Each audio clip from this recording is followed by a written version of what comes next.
And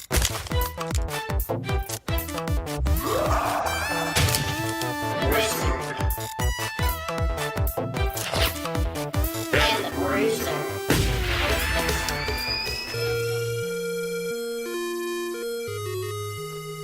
What ho, adventurers! Are you a tiny hairless boy?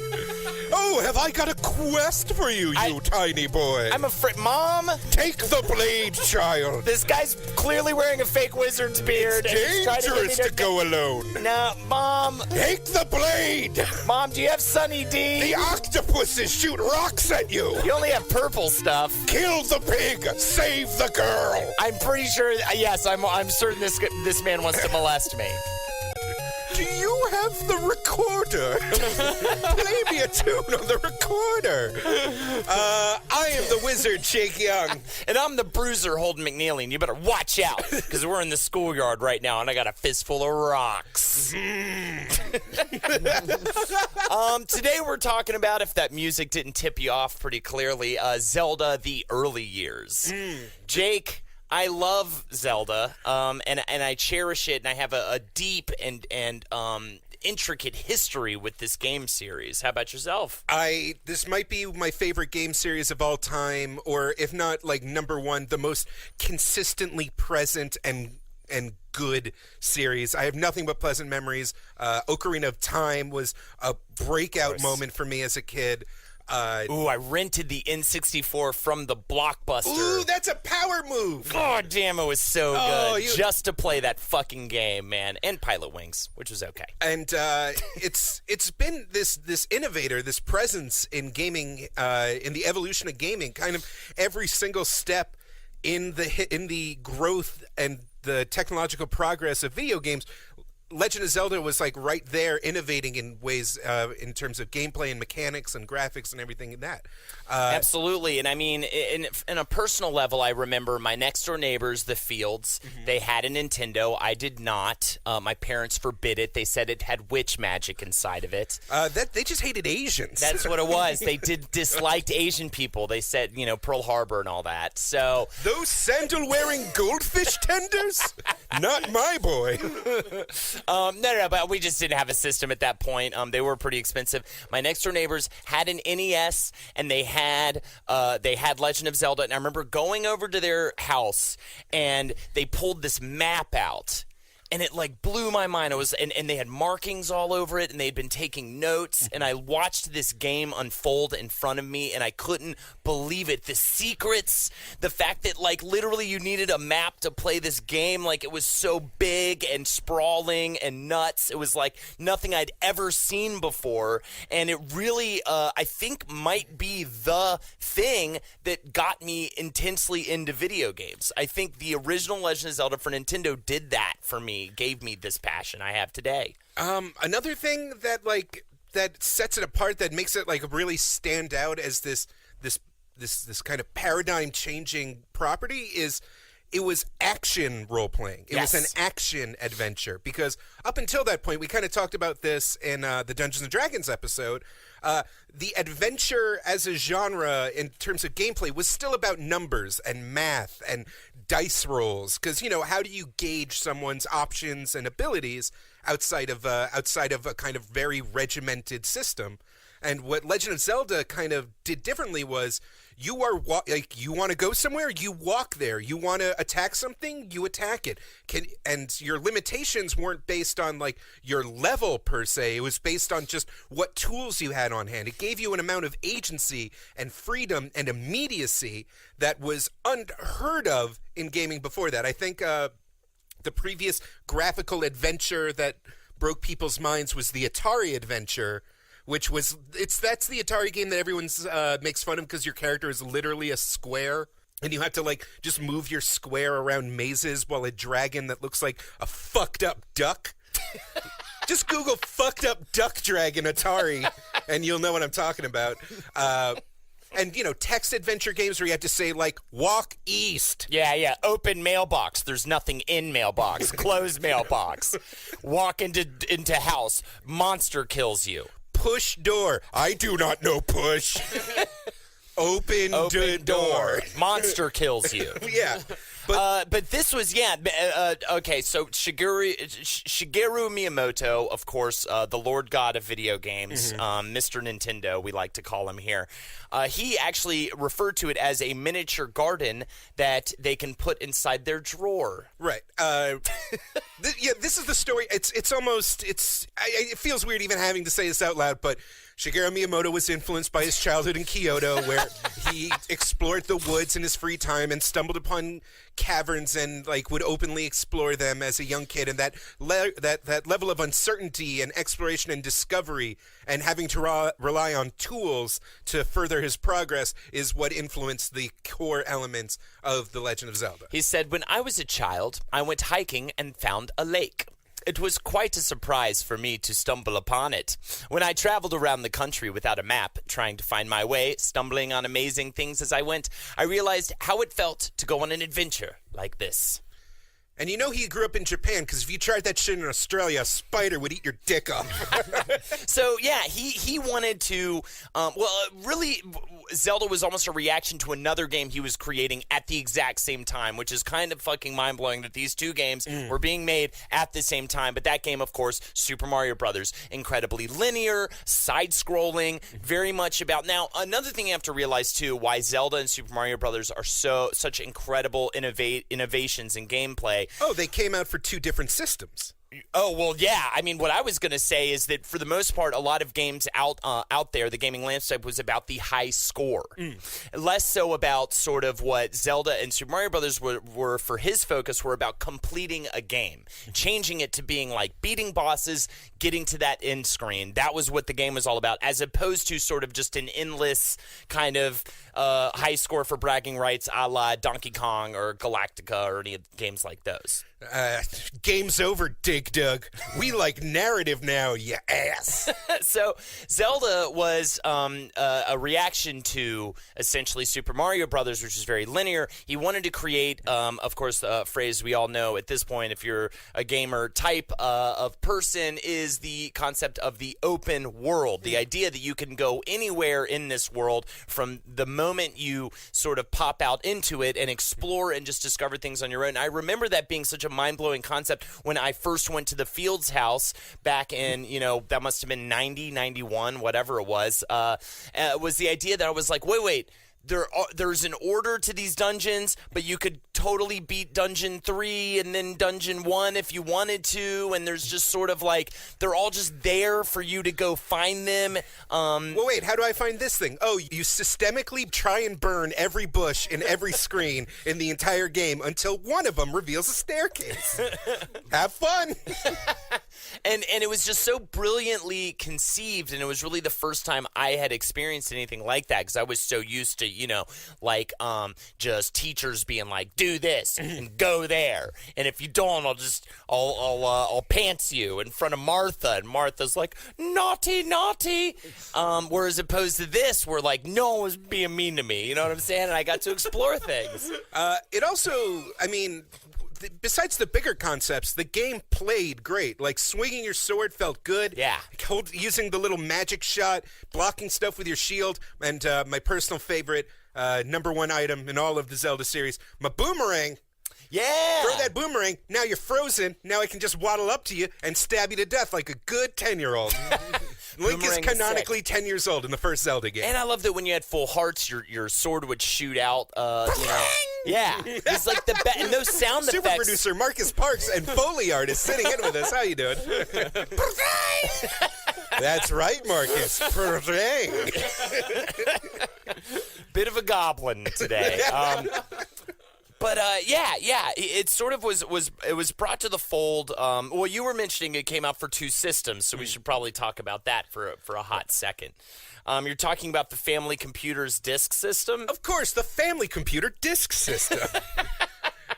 Believe it or not, Miyamoto was actually considering literally the first Super Mario Brothers to be the end of the NES as they were shifting to the Family Computer disk system. Great name for a fun home system. If you don't know the difference between different memory technologies, the NES, like we know it, in the original Famicom, used cartridges which had a kind of a volatile memory on a chip, which was incredibly hard to produce, and you couldn't write any new information onto it. That's why you had to use password systems and stuff. So it was expensive. They were prone to shortages, and it was just, in general, just this very costly system, but it was the best way to avoid piracy and control the output, to avoid like that horrifying early 80s Atari gloat of bullshit. Bloat, not gloat, whatever. Or glut. Glut. I think you combine glut with bloat. That's pretty cool, actually. I'm feeling real gloat. gloaty. The disk system used what was essentially floppy disks. Again, I'm so old.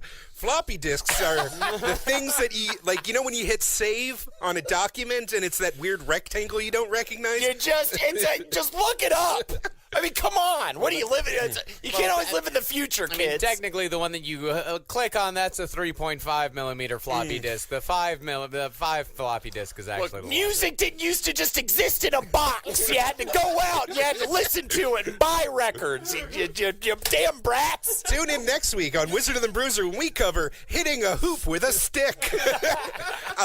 The disk system used a proprietary type of floppy drive that Nintendo was pushing real hard because the memory capacity was bigger and you could rewrite the discs and everything about it was cheaper. And amazing, you could save, which meant that these wide open narrative-based and lengthier games could be reasonably completed without any sort of awkward password system.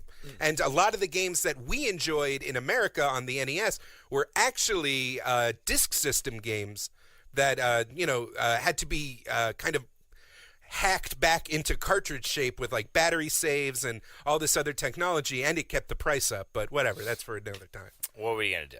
But The Legend of Zelda was the bold new game of adventure and progress and saving, and Super Mario Brothers was like a throwback to the old arcade fun and jump style before they had to abandon it. And so it was originally released in Japan in February of 1986. And then it came out not too long after on the NES in America.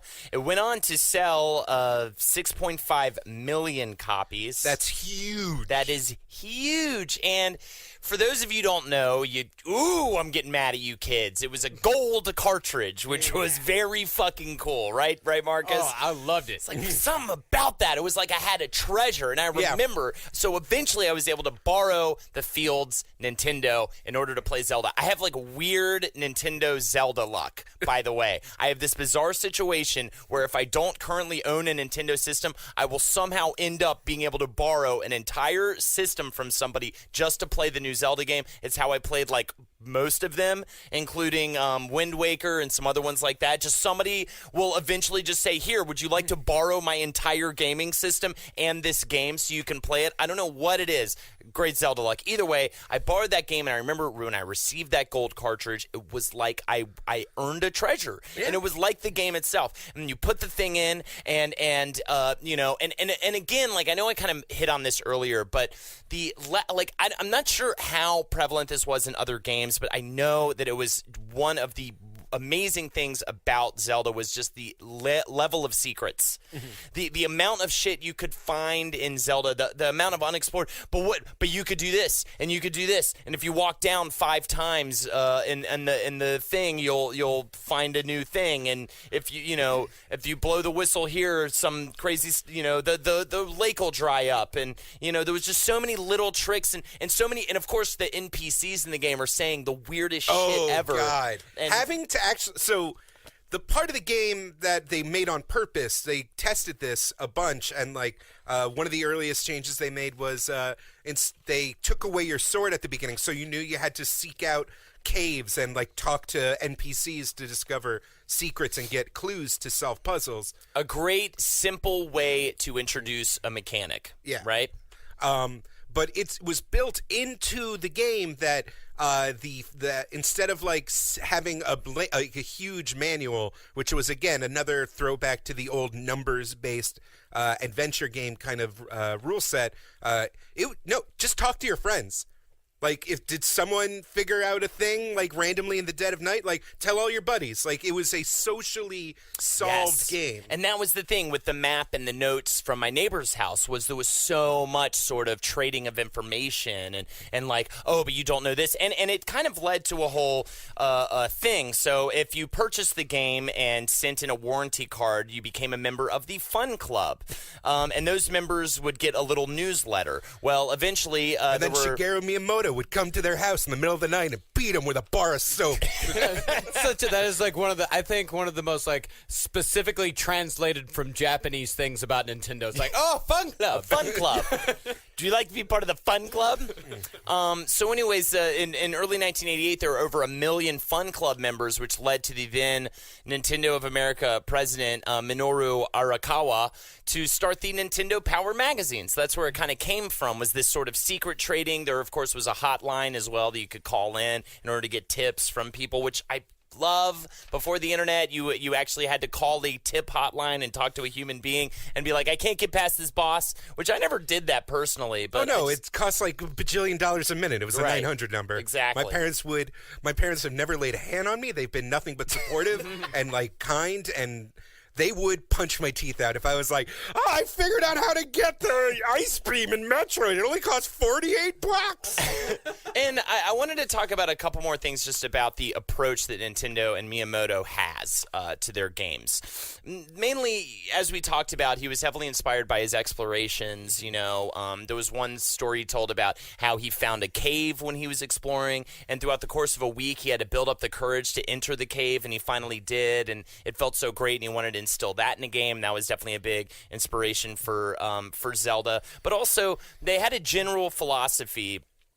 They didn't have test groups, and it was really important that Miyamoto made games that he personally truly loved, and that he would then share that game with his friends and make sure that really just him and the people around him truly like loved this game and really cut out sort of, and I think that has been such a theme of this show, and it's like if I could just try to nail that into the heads of like money people, if any money people listen to this show, like as soon as you let people make the thing that they love, great things can happen. I just want to make sure that we don't put all the praise and credit to Miyamoto, because there's also Takeshi Tezuka, just about to mention 1010 himself, who is very much, even to this day, a much more private person. He's in interviews, he's very cagey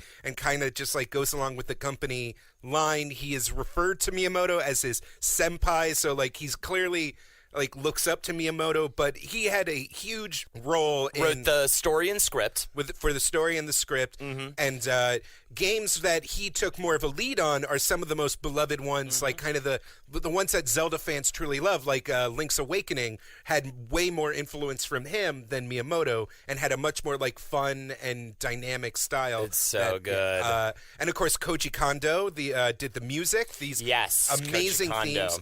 One of the things that makes Legend of Zelda unique is that it was part of a new style of developing games where you had specialization and people dealing with specific tasks. So you had art directors, and you had designers, and you had planners, and you had programmers, and everybody could just work from their peak. I thought you were going to say penis there for a second, but keep going. I mean, listen, you want to make a good game, you gotta fucking program from the tip of your dick to the bottom of the balls. Jake calls me at 3 a.m. and tells me this Monday, Thursdays, and on Sundays. Bottom of the balls, Holden. Bottom of the balls. One great thing about Koji Kondo, or just to give you an idea of some of the other things he worked on. Well, first of all, he was studying at Osaka University in the art planning department at Osaka University of Arts. He never classically trained. He just liked to mess around with his piano with the assistance of his I thought you were going to computer. also say penis. I did, yeah, right? We're getting there. There's a lot of penis talk in the later half when we get to Link to the Past. There's a ton of penises involved in that. He during his senior year, Nintendo sent a little like recruitment message, and he applied for the job. Didn't even send him a fucking demo tape, got the job, went on to his first job. He made the music for Punch-Out, iconic as shit. He composed the music for Super Mario Brothers. He did Link to the Past. He's literally been like the lead composer on like all the most memorable video game music you've ever heard. This one fucking dude did it, Koji Kondo. So big props to him. I loved learning a little bit about him today. This is a weird piece of trivia that comes up a lot in Zelda history. Is the iconic theme for Legend of Zelda? You know, do do do do do do do do do do do. We're doing the whole thing, guys. Buckle in.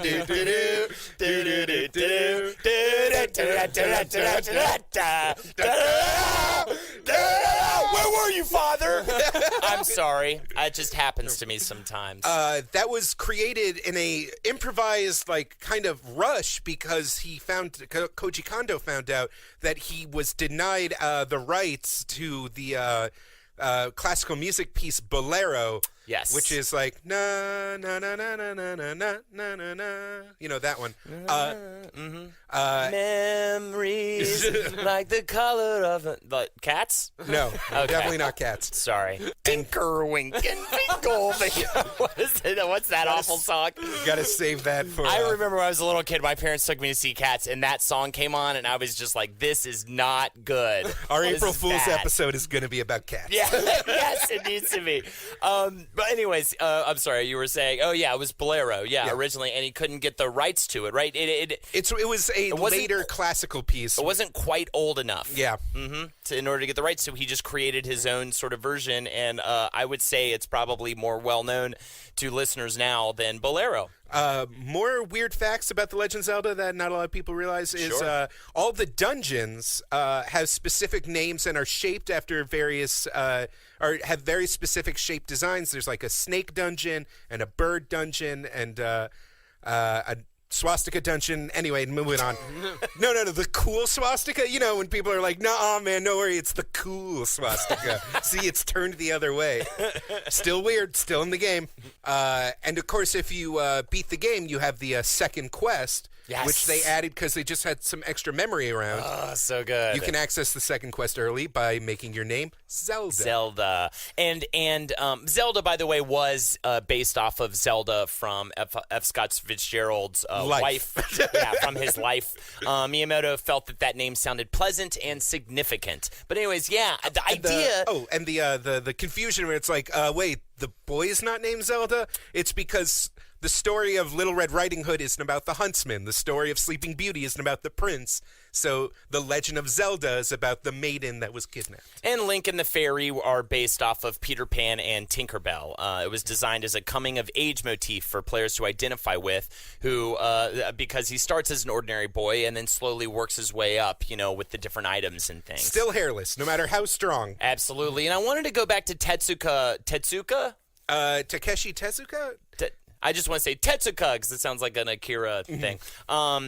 I really enjoyed this quote from him. He said, about making games. He said, "I've never consciously separated casual users and hardcore gamers when I design a game. For the past 20 years, I have always been trying to make games so that anyone, as many people as possible, can enjoy them. I cannot help but say that I love my job of making games from the bottom of my heart." And he most recently directed Super Mario Run, so he is like heavy in the game. Now, if that statement just made you angry, fucking chill out.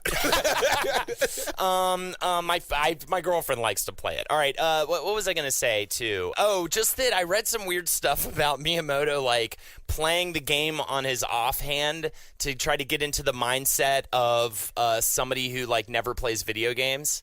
So he's like, switch the controller to your offhand, which I play with two hands, so I don't understand what he's talking about. Maybe he like plays it with, I don't know what he does. But in other words, he's implying he's trying to employ techniques on his own without test groups in order to approach the game from as a person who knows nothing about games or does not play games normally. One last thing about Legend of Zelda before we move on. We have, of course, more stuff. There's this really cool speedrunning technique that they recently found with the item drops. Just to give you an idea of secrets hidden so deep within the game that we're still finding new things about Legend of Zelda and the Zelda series. So in this game, if you kill 8 enemies and don't take a hit, on the 8th enemy, if you hit them with a bomb, they will drop a bomb. And you can manipulate the different items that they drop. If you don't kill them with a bomb, they'll drop a blue coin, a blue rupee, I believe, which is a five coin rupee. And then on the 16th enemy, if again you have to not take a hit, you get a fairy. So it's like there's so much item manipulation that can happen now. And if you watch somebody speedrun, which I highly recommend watching someone speedrun Legend of Zelda, especially on an Awesome Games Done Quick. A year or so ago, a guy did both the OG quest and the New Game Plus quest in one run, and it's fucking so cool to watch. And he employs tactics that all revolve around the bomb and the fairy. Did they do that weird thing where, like, if Link, like, shuffles on one side of the screen, he can just kind of teleport to the other side? Oh, tons. Yeah, all I didn't even know that sorts was a of thing. crazy manipulation and to that game. It's so much fun to watch. So, anyways, I think Legend of Zelda 2, The Adventures of Link. Yes. It was okay. Moving on. It came out, like, in the same year, essentially. I mean, for the American audiences, like, we were behind. Yes. So, like, by the time we had Nintendos, they were both out at the same time. Zelda 2, there was like a weird thing going on with Nintendo games back then where the sequel always had to be like this bizarre departure. I'm specifically noting Castlevania 2. And Mario 2. And Mario 2. So Mario 2's a whole different thing. That was just a completely different game reskinned. Doki Doki Panic. Still my favorite Mario game. Well, what's fun about that, too, is Zelda 2, well, first of all, Miyamoto intended to make a very different game. He got a different team together in a lot of ways. He still had Takashi there, but he got this other guy, Sugiyama, for whom this was his first project. He's king of the weird sequel. He was, I believe he wrote on it. I don't have his exact title here, but I love this. He also did Super Mario Bros. 2.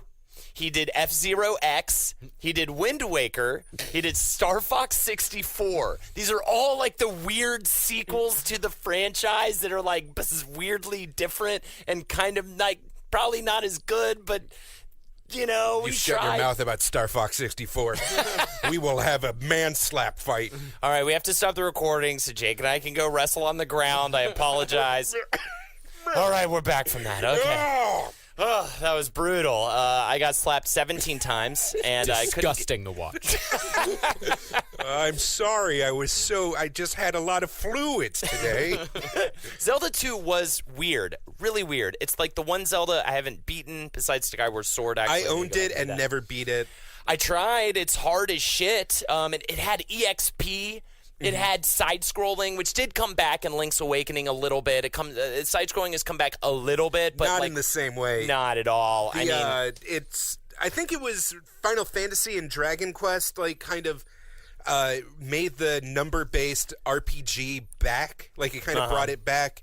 And people still wanted, like, big, cool sprites and, like, good graphics, which you couldn't really do from an overhead perspective. So they wanted, like, big action while also bringing in all this, like, math and grinding into everything, because there's random encounters on the overworld map, and you have to level up to get more magic meter. And, I mean... Well, and there's villages. Speaking of, there were things that they kept. The magic meter continued.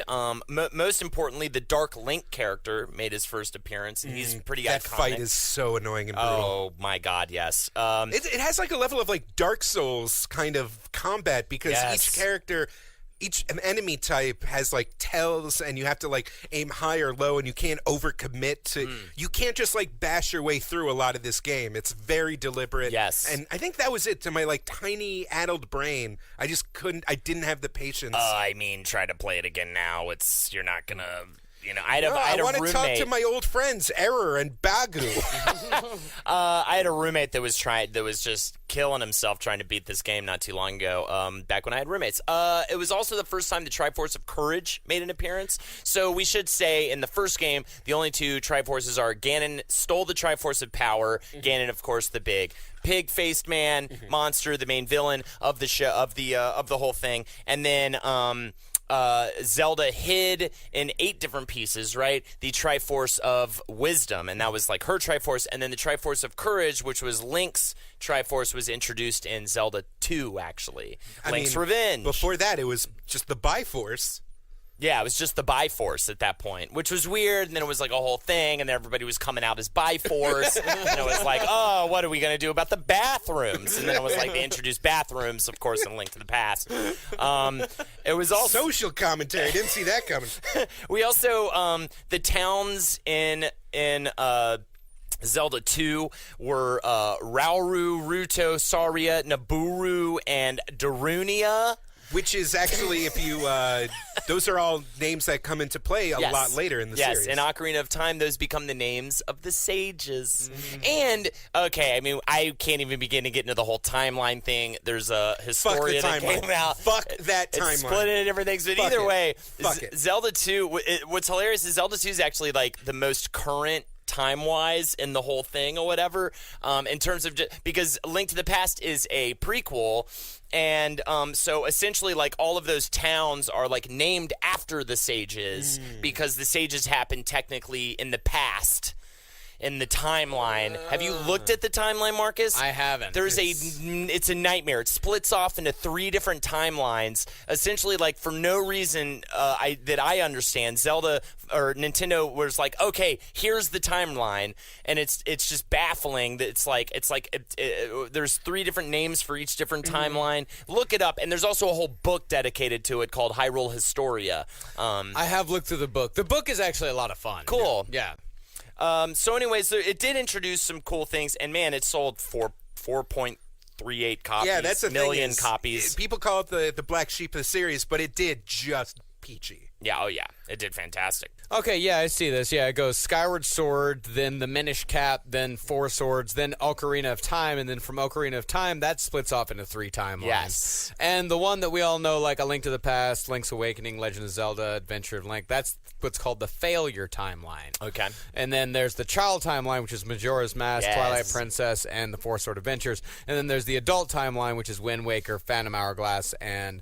Street Attackers? Spirit Tracks. Spirit Tracks. That's a DS game, that's one of the only ones I have not played, but it I plan combines to. my 2 favorite things, The Legend of Zelda and trains. Oh, God, I think I know. I like something. No, in 1989, because the way video games worked back then is that kind of once a game was a hit, it was just kind of a perpetual hit. Like, the generations didn't roll over as much, games didn't come out as often, so, like, new fans were picking up The Legend of Zelda 1 and 2 every year. So it wasn't that crazy that in 1989, as part of the Super Mario Super Show... Marcus, hit it! Hey, paisanos, it's the Super Mario Brothers Super Show! With the Mario Bros. Plumbing's a game. We're not like the others who get all the fame. Is this Kendrick Lamar? Faster than the others, I think this is Kendrick We gon' be alright. Hooked on the Brothers. Yeah, Brothers is a metaphor for cocaine. So the Super Mario Brothers Super Show was a... It's really fun, by the way. Marcus, describe what you're looking at right now. I am watching a fat ex-wrestler named Captain Lou Albano and a skinny... possibly Italian man dressed as Luigi. They're running around in a cartoon looking real embarrassed. Oh, yeah.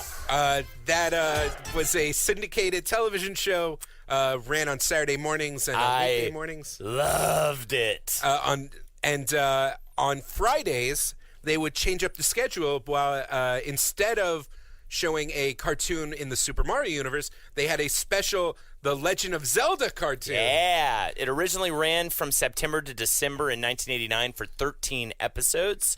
And watching back on it, Link's like a complete total dick. Yeah, obviously we were at the cusp of the 90s, and attitude was really important. He needed to. So, Marcus, I queued up a little thing for us. Do you want to hit us with the Link being a dickhead? This is him waking up in bed in the first episode. Yeah. Another beautiful day in the magical kingdom of Hyrule. Such an asshole. Boring place. I used to roam the world, fighting monsters and sleeping in mud. A hero's life. Now look at me. living in a castle, sleeping in a bed.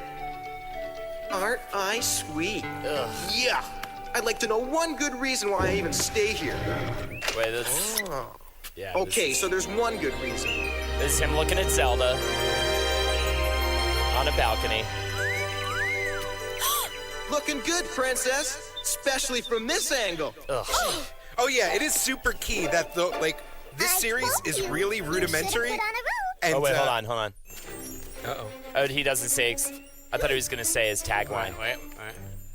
Oops. Guess I offended her royal prissiness. No. Now, Well, his big tagline is whenever he tries to get a kiss and she won't give it to him, he goes, "Excuse me, princess." And by the way, when he wakes up from bed, he's pretty much just wearing a t-shirt and no pants. Yeah, it's gross. it's called a tunic. It is Link's classic wardrobe. Yeah, but he's still supposed to wear pants. No, they didn't give him pants till like the mid '90s. Yeah, Link was super thirsty. Half the show is just him being like, "Come on, I just want to make out with the princess." And yeah, also Ganon was like this horrifying, screechy '80s villain. Yeah, totally. Ganon was voiced by Lynn Carlson. He played, his other roles were Bert Raccoon in The Raccoons and Quackpot on the TV series Dino Saucers. Zelda, voiced by Cynthia Preston. She played Janet in 1988's The Brain, and Claire Lowe in a film called Whale Music. Great. And Link was voiced by Jonathan Potts. His other works included the voice of Pighead in the show Pigsburg Pigs and Professor Lowe in Jason X, which I thought was pretty great. One of my favorite Jason movies. The Legend of Zelda series, as well as the Super Mario Brothers Super Show, was produced by a little company called Deke. Okay. Which was known in animation Deke. circles at the time for Do It Cheaper, because they were the only non-union animation production company in Hollywood at that time, and which is also why they are solely responsible for like 100% of the cheap-ass toy tie-in cartoon series of that era. Gotcha. No shit. I remember Deke all over like everything. But more importantly, the Super Show and even these 13 episodes were rerun so many times that it kept the demand and the presence of Mario and Link as these like franchise-building superstar kids characters for toys and cereals and all that stuff. So the demand for Legend of Zelda was super high, but they only had these 2 games. And the reason is because they were working for 3 years to make the newest entry in the series for the new system, Legend of Zelda: A Link to the Past. Oh shit! The good one. Good one, man. I mean, some consider this to be the greatest game of all time.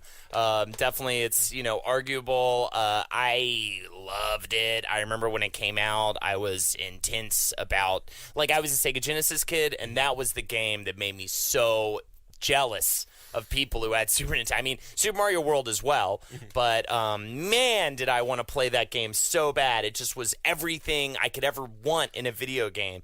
It was, of course, a prequel. It came out on November 21st of 1991 in Japan, 1992 in North America and Europe.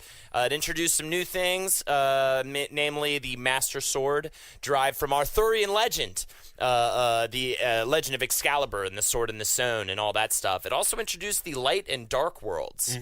And there was kind of an interesting thing about that. I think that was actually a memory-saving technique. Yes. Because they could overlay the dark world on top of the light world, and they could save a lot and add a lot more gameplay time to the game. The cartridge was at the time the biggest one at like 6 megabits or something. Not megabytes, megabits, there's a difference, but this was a huge sized game. The staff was tripled from Adventures of Link. Yes. The music, Koji Kondo's score, which has this very like symphonic trumpets and Iconic, string. yeah. That kind of gave it this epic feel to it. Took up like 1/6 of the memory for the whole game. So yeah, the tricks that they used with the Dark World saved them a bunch of memory. And I remember that too, though, as being I know that they had the sort of the second quest in Legend of Zelda for Nintendo, but I really remember fondly, I didn't know how the game was going to turn out when I played it, and I remember just beating the first 3 dungeons and getting to the what I thought was going to be the end game. Whoa! You got the pendants of courage? Yeah, I got the fucking pendants. I rock and rolled it. I was like, man, I've already covered this map. I mean, this game is incredible. I love everything about it, but I can't believe I'm about to beat it. And then it's like, no, dude, you just became like essentially like you just fucking grew some hair in your balls. There's 7 more dungeons. Now the game starts. And a final, now the game just starts. And that feeling of that like kind of enclosed game, and then the whole thing opening up in such a huge way and adding this whole layer of this dark world was like mind-blowing to me because I didn't see it coming. The opening is amazing because it kind of like within the first 5 minutes, there's the storm, there's you're in the castle, you meet Zelda, like you go all this stuff that in previous games were like, you saved it for the last hour of the game. You're like in the mix. This world all of a sudden becomes like real so quickly. It felt really alive and scary immediately. Like immediately you're fighting because you go from your house, it's raining, there's really nothing to do but go to the castle, find a secret entrance, dive in, right? Go underground, and all of a sudden you're just like in a dungeon. And you're like, what? I'm in the castle? Yeah, exactly, right? And it felt like it gave you the sense of that brave explorer that's really new and scared, and it's challenging. That opening part, I played it recently. It's actually, I was showing it to Lexi, and she was like dying in that first area, and not just because she's fucking terrible at video games. It also laid out which is something that we kind of glossed over, but what the original Zelda did well is that a lot, besides the exploration and combat, the dungeons and the puzzles and kind of being plopped into a space and seeing the tools you have and seeing the surroundings around you and having to solve each puzzle individually to keep progressing. And Legend of Zelda especially hits what a lot of people call the flow state, where like you're never like really punching the wall in frustration, but it's always keeping you busy. You're always taking in new information and processing it and solving and solving the puzzles. So you have to like hit the switch and it raises the water level. You have to light the lanterns and do all the things and do all the things. Do all the things and the stuff. So the game moves they're adding new tools and new puzzles and new mechanics at such a nice steady curve that the whole thing is pleasant. Yeah, absolutely. And my favorite character, Sarsarasa, is there. Sarsaparilla. Sarsaparilla. Old man Sarsahala. And in Japan, it was called, the subtitle was The Triforce of the Gods, but they changed it to Link to the Past. And actually, there's a reason behind that. They removed all of the religious stuff from the game in Japan. They actually in America. When it came to America, yeah, because Nintendo of America has weird policies about like having religious things in their games. So the priest Aghanim, he was changed to a wizard. There's all this like religious imagery like in the sanctuary that they removed. It was really bizarre. They stripped it of all this kind of religious stuff that it originally had. And also, Triforce of the Gods, killer name, dude. Link to the Past, great name. So, fine, but Triforce of the Gods. In a lot of ways, like the 3D games like Ocarina of Time and Wind Waker are basically just 3D versions of A Link to the Past. Because there's, like, finding the dungeon item in the dungeon and then using that to solve the leftover areas and beating the boss. Throw pots in general. Bottles, the bottle system, which was like in every game and is super fun because it's this fun bonus reward that makes the game easier. So it's not cheap when you like just slam fairies like there were so many whiskey shots. I love slamming fairies. Oh, no! Yeah, I brought it back. Penis. It also holds one of the coolest Easter eggs in the game because it wasn't discovered till a decade later. Again, running theme of this episode and what makes Zelda so great as a franchise are the many, many secrets hidden within it. There is a hidden room. Nintendo Power ran a contest. I suggest anybody to look up this video at home of going to this secret room.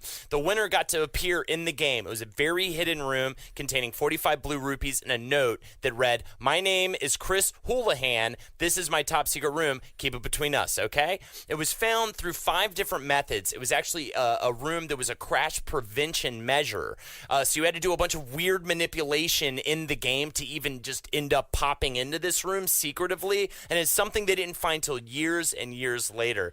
It would essentially send you to the room if the game itself couldn't determine where Link was going when he goes into another area. So you had to, look this video up. It's awesome. I thought it was just a weird thing from like a Nintendo Power contest. It was, but the way they implemented it was so bizarre. Like you have to do some weird manipulation just to get in there. Weird. Yeah, it's really bizarre, and it's kind of known as one of the greatest Easter eggs, like in a video game, especially because of how strange it is to even find the damn room.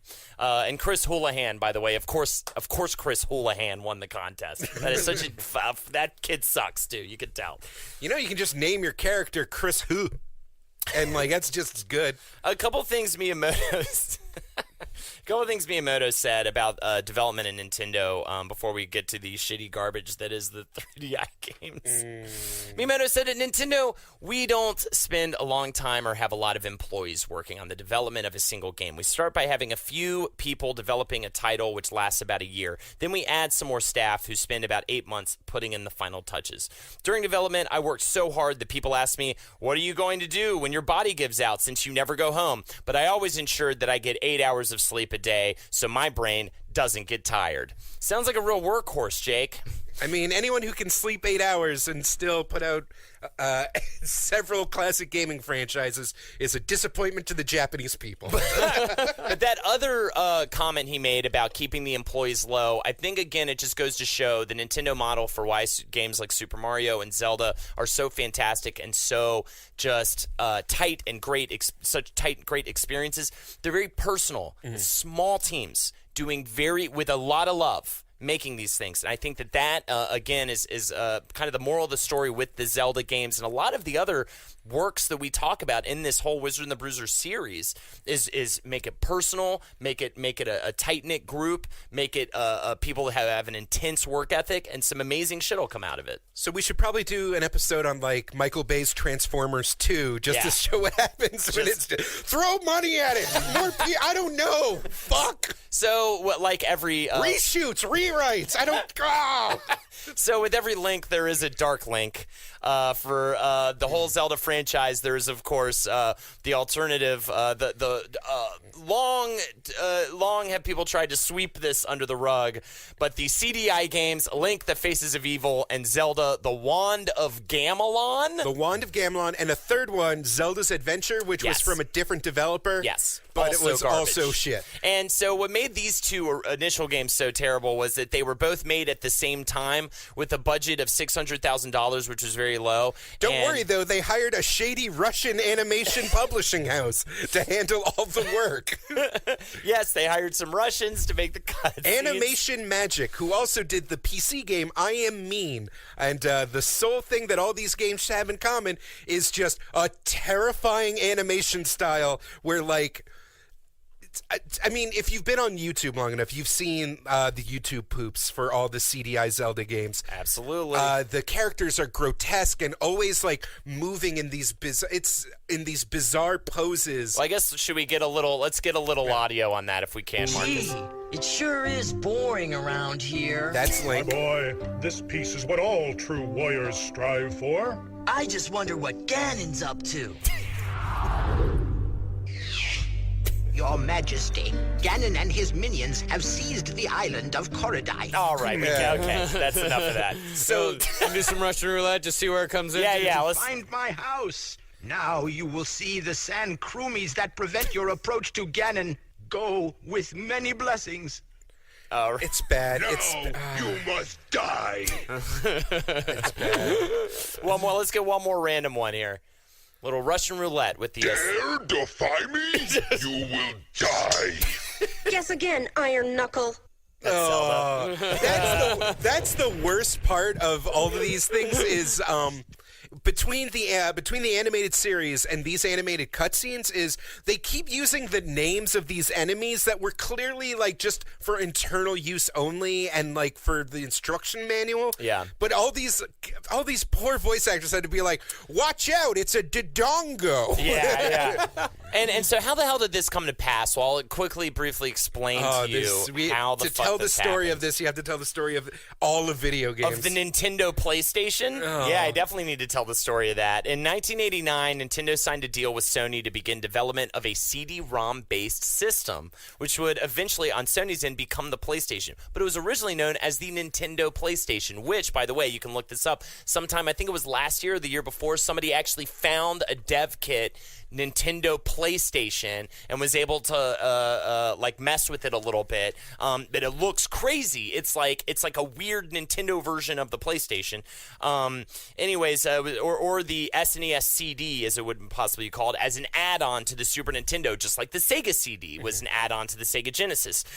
So it was going to be there to enable FMV and bigger games. Well, Nintendo ended up breaking the agreement and ended up cheating on Sony with Philips. They got together. They signed a deal. Then, when the Sega Mega CD fell apart, was a total disaster, which is something we'll probably get into at some point in this series. If we haven't, we did a little bit with Sonic.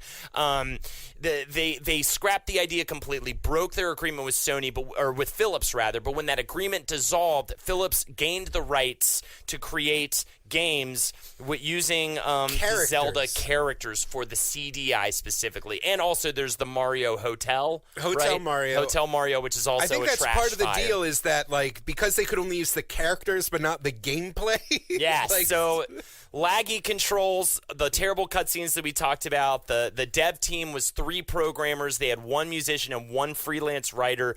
Dale DeSharon was the director. There's actually an interview you can find online with a guy that's essentially just sitting down with them to ask what the fuck happened. And he said it was just obviously not a game system. And Philips was actually very clear in telling us that they didn't believe the market for this device was games. That is talking about the 3DI. There was a subtle CDI, sorry. 3DO, CDI, both terrible dumpster fires of consoles.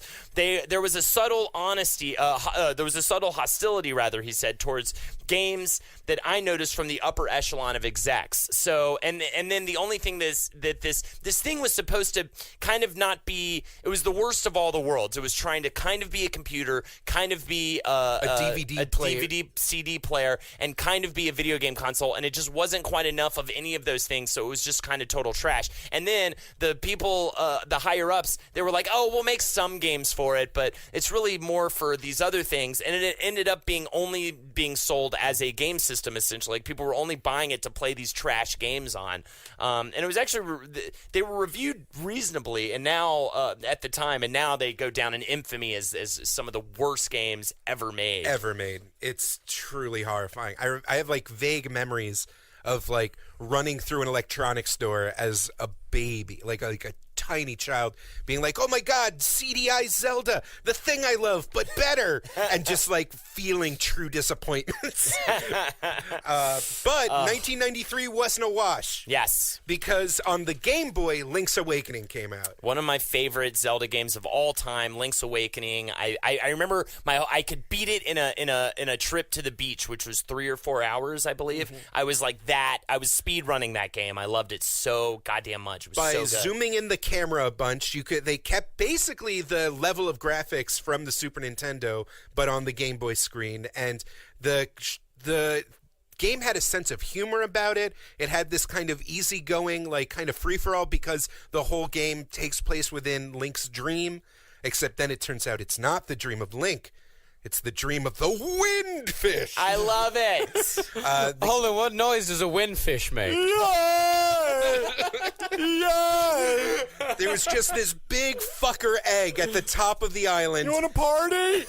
And it had to be a woman with a song.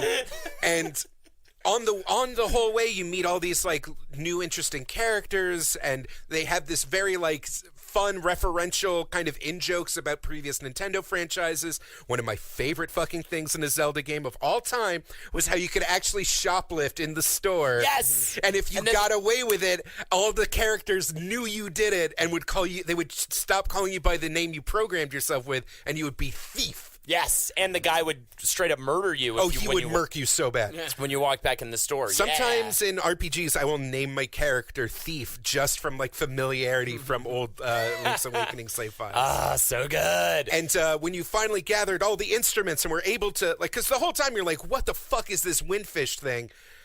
It's like what actually emerges is so freaky and weird that it's like one of the best payoffs in all of gaming. It just looks like it has no right to be in a Zelda game, and it's so good. Oh, man. Also, that thing. Also, maybe all the characters you met are wished out of existence. Yeah, it's like a fucked up ending. I remember it was kind of a weird, dark. No, all those people you grew to love and trust are gone now forever. Yeah, completely.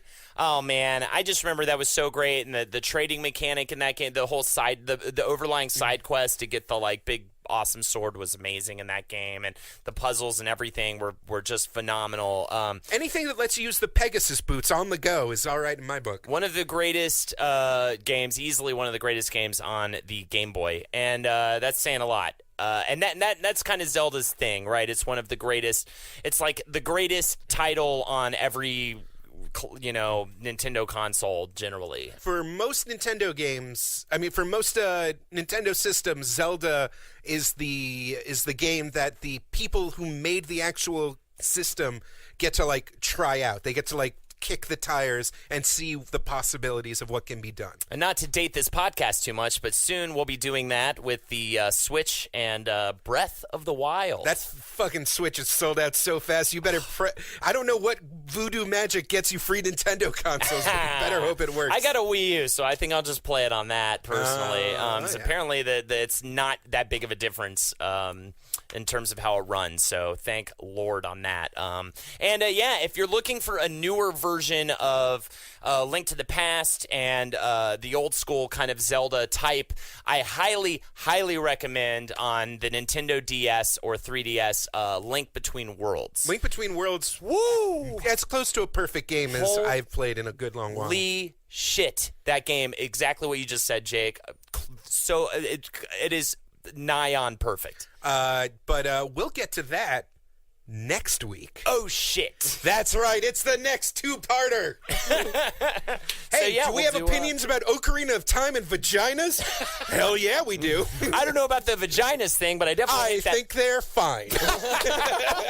Oh, right. Yes, this one was penis theme, vagina theme for the other one, of course. Oracle of penises, Oracle of vaginas. And then we'll also have a bonus episode where we just curse the water temple. Anyways, that's our episode on Zelda, the early years. Thank you so much. Please, of course, as always, if you haven't already, or just make up a new iTunes account and rate and review our motherfucking podcast. We really appreciate it. Jake and I don't constantly look at the charts. We have other things to do. We're not always looking at them and seeing how the numbers work. The numbers! Jake and I sometimes just call each other up and scream the word numbers at each other, is what I'm trying to say. 17! We're at 17! We released a new episode, so there's a bit of a bump. But thank you so much, everybody, for listening. We really appreciate it. Come check me out on Twitch, Monday nights from 9 to 11. Holdenators Ho. I'm also Holdenators Ho on Twitter. And you can catch me as the Rev Man on Cars and Gears, the new website I'm building. Oh, I got really excited real fast. Carsandgears.com? .revman. No.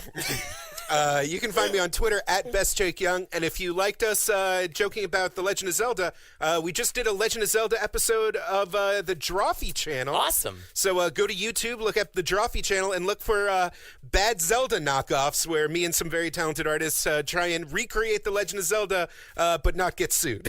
What's up with that shirt, too? That, the Beauty and the Beast shirt? I pitched a shirt idea to BustedTees.com, and if enough people buy it, I get money, I think. Dude, fuck yeah. So go buy that shirt. What's the Beast mode, right? Beast mode activated with the little rose from Beauty and the Beast. Dude, it's a mash 'em up. It's a cool shirt. All right. Thank you so much, guys. Have a good one. For more shows like the one you just listened to, go to cavecomedyradio.com.